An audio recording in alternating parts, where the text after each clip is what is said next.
All right, everybody, welcome back to Tampa Bay Banter. I don't know what episode I'm on now, maybe 4 or 5, something like that.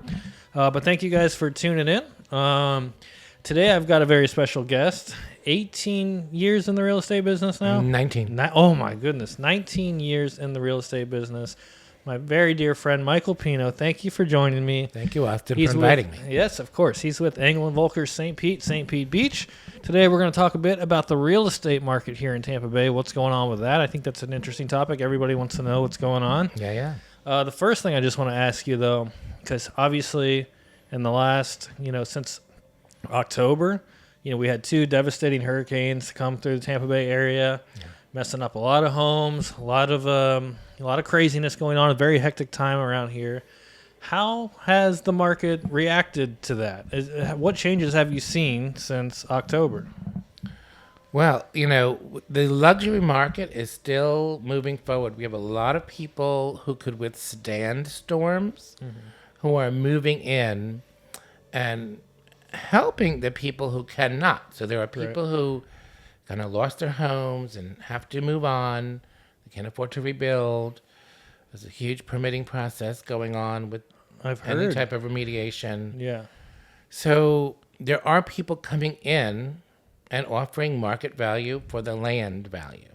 So basically just without the house, even though because the house is sitting there destroyed. Right. They're just saying, hey, this is what I think your grass is worth, basically. Yes, and we're talking about all price points. So land value in the 400s to land value in the tens of millions. So literally, I know of someone who just spent $9 million in Siesta Key, and then we just closed on property on St. Pete Beach for under $1 million. Yeah. So the price ranges go everywhere depending on the size and the view and all that on the water. You mentioned that permitting thing. So what is going on with that? I've heard there's chaos in St. Pete Beach as far as like the permitting offices go. Is it just really hard to get permits now because they're so overwhelmed or what? Yeah. I don't want to call it chaos. I want to say, many people would. Everybody is completely overwhelmed and inundated. When you have water that went in almost every single house in the whole city, multiple cities all around our town. Yeah. Our county has multiple cities. Right. It's not just St. Petersburg. So there's cities all around the water, many of them. And so each one has their own municipality. And they're also dealing with the feds. Sure. So on multiple levels, there are hoops to go through. And even those people who are running the government, they lost their homes, and they're also inundated with chaos, if you will. Sure. So the other day I had to go down to City Hall in St. Pete Beach, and, they have volunteers sitting at tables, assisting everyone. Everyone is trying their best. Right. And yes, it doesn't always work. But my God, you had water come over the entire island. Yeah, I know. That's insane. It's not just going to snap your fingers and everything's going to be normal. Right. So we just got to be, patient. I know it's not easy. It's easy for me to say, right? There's people who are sitting with nothing. Sure. And there are businesses who are still not open. And so it's extremely, financially devastating to these people. So I'm not diminishing that at all. Yeah. So it is a huge challenge. Right. It's a huge challenge. What, people always ask, a common question you get in real estate, right, is this a buyer's market, seller's market? What is it, if either of those right now, considering everything that's going on? Yeah. I mean, if you ask me, the market is just a moving target right now. So we still have plenty of properties that are available. We have plenty of people coming in to buy the properties. But the number, what is the market value? So we're waiting to see what a lot of these homes are coming in at, the closed numbers. Yeah. And then that'll determine the next group of people that come in and start buying the properties. As these homes get rebuilt, values, in my opinion, will go up because they're putting up more valuable homes. Right. But, that's going to take a little bit of time. Sure. So right now, most of the homes are going for the land value. And I know of something that our company just sold in Pasadena, facing the Gulf of Mexico or Gulf of America, and that body of water, and there's a beach right there, And so the guy bought it for like $2.5 million, and he's building a $10+ million house on it. Right. So it's shifting. There's a seismic shift in all waterfront communities in the whole Tampa Bay region, Yeah. where you had mom and pop people like our grandparents and parents. It was very affordable at Right. one point. Sure. Well, that's not happening anymore.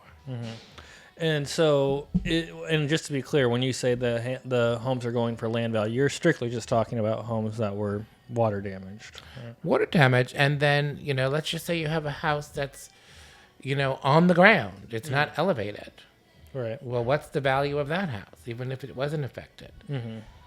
Are most of these people tearing down, or is there It's too early to It's see too what's early to happening. tell. Some of them are fixing them. Some of them are raising the existing home and then fixing. Some of them are just building a brand new house. right? It's too early to know what's going on. Yeah. Okay. Well, before the hurricanes happened, the big complaint, I guess, in the market was the interest rates, right? Everybody was kind of complaining about that, or interest rates are too high. I'm going to wait for them to come down. They've moved a little bit, I think, right? Like down maybe just a tad, but still higher, Still I guess, okay. than what we're typically used to. Is that still playing in effect? Have you seen when you're talking to clients, is it still the interest rate conversation is a high topic, or is that kind of going to the side now with, again, all the other stuff that we've had been going on? And what would you say to those people who are waiting for interest rates to go down? Yeah. So to me, the interest rate doesn't mean anything, Okay. honestly. Why? Well, mostly it's cash buyers. Mostly that I deal with is cash buyers. Okay. So I hardly ever run across an issue with somebody who needs to borrow money and it needs to be at a certain number. That's just my personal experience. Yeah. However, the market keeps going up.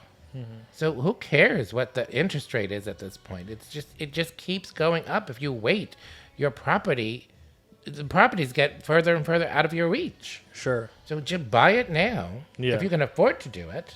Yeah. And is this the whole? Do you subscribe to the whole philosophy of where they say date the rate and Yes, you could marry the home or whatever? refinance because the price is going to continue to go up. Are there any particular properties that you see that are selling fast now? Like, like for example, are waterfronts really selling fast, or is now people kind of staying away from waterfront because of what's happening? Homes are still trading. I sit down with people and I pull up all the homes that have sold in the last week. Yeah. And there are a number of transactions. You could see it. No, it's not moving as fast as it used to be. Sure. But some of the homes, if you price it right, it will move within a week. Is this kind of like the market stabilizing? I've heard people say that too, around our office and things like that. As far as, remember COVID time, it was phenomenal, right? You barely had to, you throw up a listing, it sells over the good old days, right? But Scary. now, it's obviously much slower. Would you say, I guess what I'm trying to get at is, do you feel like the market is slow now, or this is just getting back to how it was? We are in such a dynamic situation here. First of all markets are local. I'm only talking about our local market. Understood. And then you have to separate that out from waterfront, which just went through a seismic shift. Sure. Okay? Every home had water in it. So you have that segment. Then you have the interior where there is no flood issues. Then you've got the downtown corridor, which is one of the hottest areas in the entire nation. We have developers from all over the country building major developments. We just had a huge summit the other day, right here at the Moxie, Yep. sponsored by the people who built this hotel. And the mayor was there, the people who own the Rays baseball team were there, and every developer was there, and all their teams. And just talking about the vibrancy of this city, this downtown corridor. Yeah. So there's no issue with people being bullish, meaning they're very positive-minded about what's happening in our area.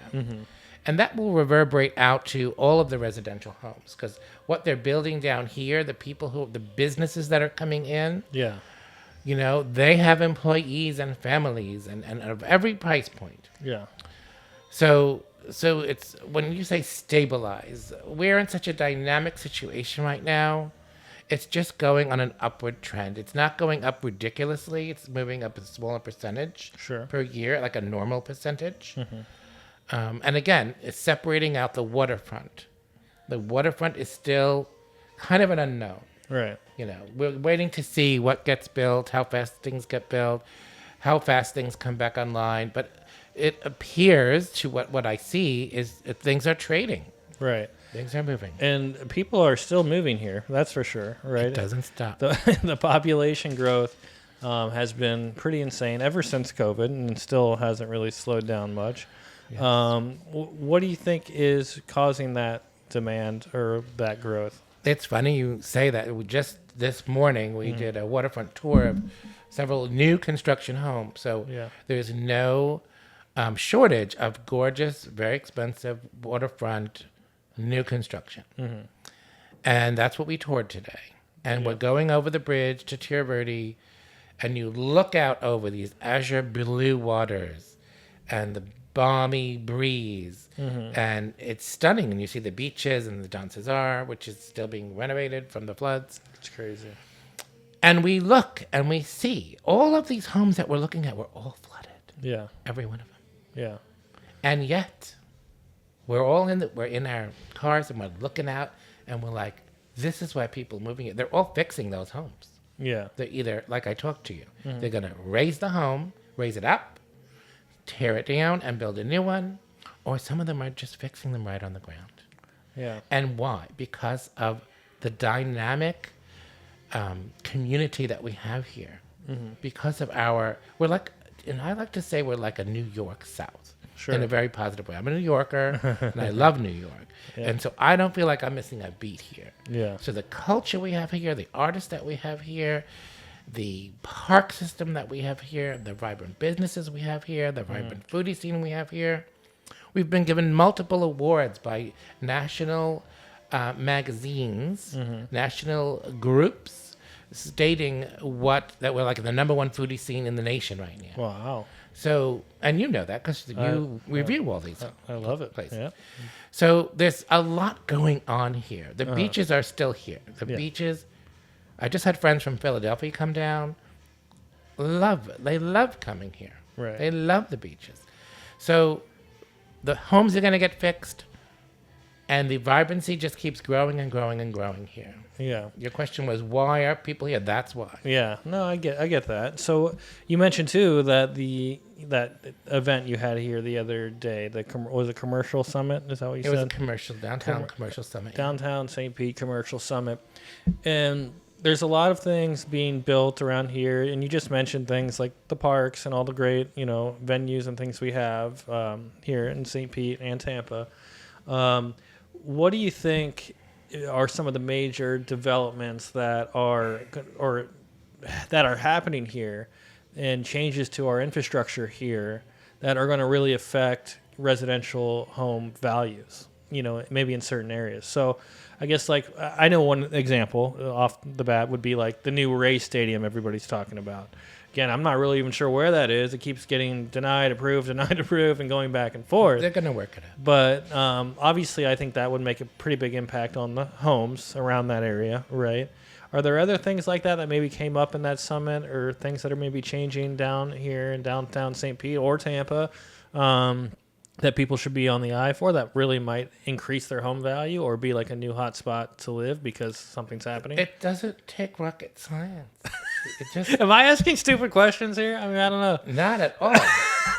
I'm answering your question. Yeah. It doesn't take rocket science to figure that out. Just come to St. Petersburg. Just come. What do you mean by that? I mean, just come downtown Yeah.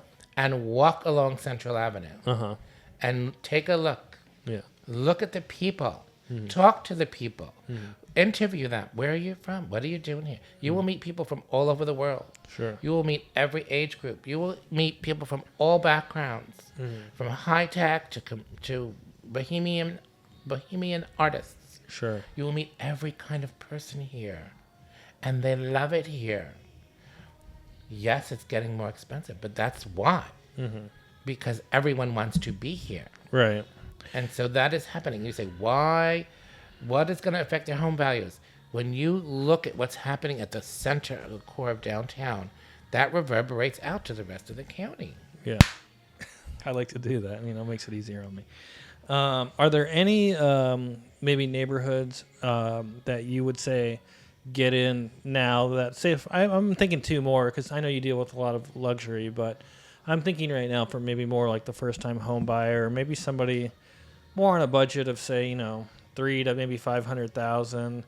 Are there any neighborhoods that you would like recommend, maybe in St. Pete or Tampa, that you'd say, hey, get in here now because this is kind of a booming spot? Yeah. It's just going to go up. Any neighborhood. Any neighborhood. Hello, people. Yeah. Any neighborhood. Yeah. Any neighborhood near downtown. Any neighborhood. Any neighborhood. What do you think? And there are plenty of homes in that price point. Yeah. I just took 2 guys out on a huge tour, showed them all around the city. There are a number of opportunities for people in that price point. What is the average price point right now? It's just under $500,000. It's in Just- the 400 range. Okay, so probably like the high 400s. I don't know the or something. exact number. It's like Yeah, but somewhere in the 438 or something. Got it. Okay. And so people who are looking to sell, right?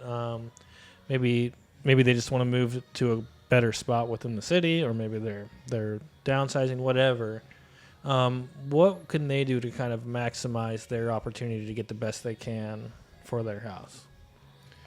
So you're asking, somebody wants to sell their home. Yeah, if somebody wants In to St. sell Pete? in St. Pete, yeah. And they want to do what? What can they do to maximize their home's value before selling? Like, I guess when you go to a client who wants to sell their $1 million place, whatever, what are you telling them that they need to do typically to get the most value for their home? Yeah. Well, first of all, we want to see what do they want to do. That's just the first question. What do you want to do? You want to get out of here tomorrow? Sure. There's a price to put on the house and it'll move. Yeah. Okay, you want to stay and you want to get the most value. You want to get more money for your house. Yeah. So you're going to make it curb appeal. You're going to make appeal. it beautiful. You're going to make it pretty. Everybody's watching HGTV. Yeah. That's what they want. Is it really like that being a real estate agent? Oh, my God. No. Yeah. So, but the buyers come in and that's what they want. Yeah. They want everything done. So if you can do as much as you can, you'll get the most money. Yeah, I'm glad you mentioned HGTV actually, because I think you know this about me, but I had my real estate license at one time, and I hated it. I hated being a real estate agent. I think it was like the worst job ever. You deal with like the dumbest people making the biggest decisions of their life, and not always, of course. That's why you're not a realtor anymore. And not always, of course, but and you work nonstop. You don't really have a set schedule, which can be a good thing or a terrible thing. So for me, it just wasn't for me. I kind of like the 9 to 5, having a schedule, knowing when my weekends are, knowing I'm not going to be bothered after 5 o'clock, that type of thing. What appeals to it to you? Why do you like it? I mean, obviously a lot of people do because there's a lot of agents. There's probably like 5,000 agents at least in this area. I'm probably even way off. There's probably It's way off. yeah, I'm way off. Double Probably 50,000. Double it. No. Yeah, I don't know. There's a ton of agents Double. around, obviously. So I think a lot of people get into it because they think it's easy money. It's not easy money. And there are ways to mitigate what you just described, all the different things that disturbed you in the real estate world. So we don't have a whole hour to go into all that aspect. Of course. But you asked, why do I like it? Well, again, I'm a nurse. So I was a nurse for many years, right out of high school. And so I always gravitated towards that. And, initially I wanted to be a psychologist. I always wanted to help people. Yeah. So when I left nursing, and because I always had an affinity for real estate, I loved just the way people lived and the homes they lived in and architecture and just loved all that, the cities. And so it was just the attraction to people and assisting people in life transitions. That's what it was for me. So to me, I never left my nursing field. And that's why I like it. Okay. People go into it for many different reasons. And that was, I just enjoy my life every day. I was just telling people on the tour today, I go, look at this. This is my life for the last 20 years. We drive around and we meet fun people and we help them. Yeah. We educate them. We teach them about this beautiful city. We go out with them. Yeah. I mean, that's joyful to me. And we're outside in gorgeous weather all the time. We're by the water, getting positive ions and feeling great. And Yeah. So to me, I really live an amazing life. Going around, showing up with my authentic self, knowing the market and being sincere and honest with people. I mean, if you do that, your life is bliss. Yeah. You and you've been doing it for 18 or 19 years now.